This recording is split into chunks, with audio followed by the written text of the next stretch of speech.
মধ্যপ্রাচ্যে ইরানকে একটি গুরুত্বপূর্ণ সামরিক পরাশক্তি হিসেবে গণ্য করা হয়, বিশেষ করে তাদের স্বনির্ভর ক্ষেপণাস্ত্র ও ড্রোন প্রযুক্ত রিমার্কেবল। বহু বছর ধরে আন্তর্জাতিক নিষেধাজ্ঞা ও চাপের মধ্যেও ইরান নিজস্ব সামরিক উৎপাদন ব্যবস্থা গড়ে তুলেছে।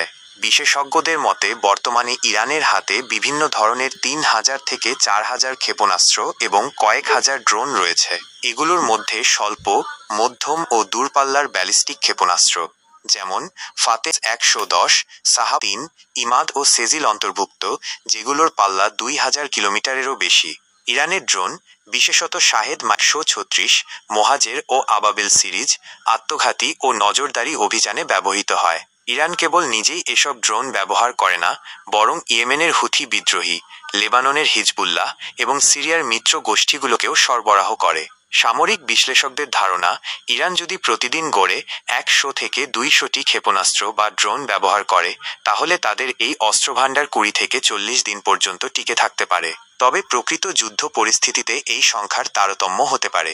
তবে ইরানের সবচেয়ে বড় সীমাবদ্ধতা হল আধুনিক যুদ্ধবিমানের অভাব। ক্ষেপণাস্ত্র ও ড্রোন যতই কার্যকর হোক না কেন, আকাশে আধিপত্য ধরে রাখতে প্রযুক্তিগতভাবে উন্নত চতুর্থ বা পঞ্চম প্রজন্মের যুদ্ধবিমান অপরিহার্য। আধুনিক যুদ্ধবিমান তৈরি প্রযুক্তিগতভাবে অত্যন্ত জটিল ও ব্যয়বহুল, এবং এর জন্য আন্তর্জাতিক সহযোগিতা প্রয়োজন। বহু বছর ধরে মার্কিন নেতৃত্বাধীন নিষেধাজ্ঞার মুখে থাকায় ইরান সেই সহযোগিতা পায়নি। ফলে উন্নত ইঞ্জিন, রাডার, সেন্সর ও সফটওয়্যার ছাড়া তাদের পক্ষে যুদ্ধবিমান তৈরি করা প্রায় অসম্ভব।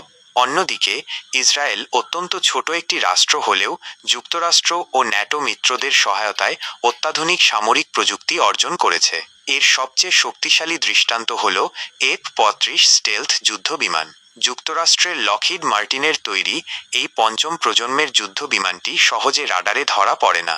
ইসরায়েল এটিকে নিজেদের প্রয়োজন অনুযায়ী রূপান্তর করে F-৩৫I আদির নামে ব্যবহার করে। এই স্টেলথ সক্ষমতা ইসরায়েলকে ইরানের আকাশসীমায় অনুপ্রবেশ করে হামলা চালানোর পর নিরাপদে ফিরে আসার সুযোগ করে দেয়। তবে এই উন্নত প্রযুক্তির পেছনে বিশাল অর্থনৈতিক ব্যয় রয়েছে। উদাহরণস্বরূপ, ইরানের তৈরি এক একটি রকেটের খরচ যেখানে প্রায় ১ কোটি টাকা, সেখানে সেগুলো প্রতিহত করতে ইসরায়েলের আয়রন ডোম বা ডেভিড স্লিং প্রতিরক্ষা ব্যবস্থার খরচ পড়ে প্রায় ১২ কোটি টাকা।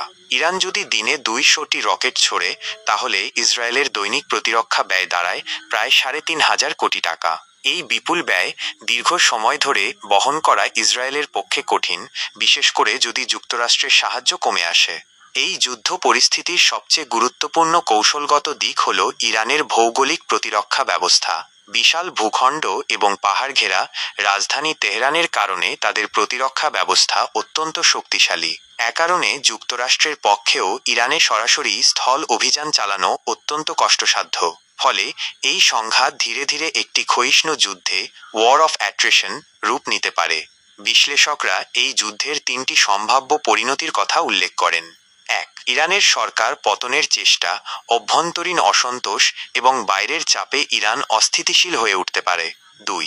ইরানের পারমাণবিক অস্ত্র অর্জন, এটি সমগ্র অঞ্চলের শক্তির ভারসাম্য বদলে দেবে এবং ইসরায়েলের জন্য চরম হুমকি হয়ে দাঁড়াবে। ৩. দীর্ঘমেয়াদী ক্ষয়িষ্ণু যুদ্ধ, যেখানে দুই পক্ষই বারবার হামলা ও পাল্টা হামলা চালাবে। এক্ষেত্রে অর্থনীতি, অস্ত্রভাণ্ডার এবং কূটনৈতিক জোটই নির্ধারণ করবে শেষ পর্যন্ত কে টিকে থাকবে।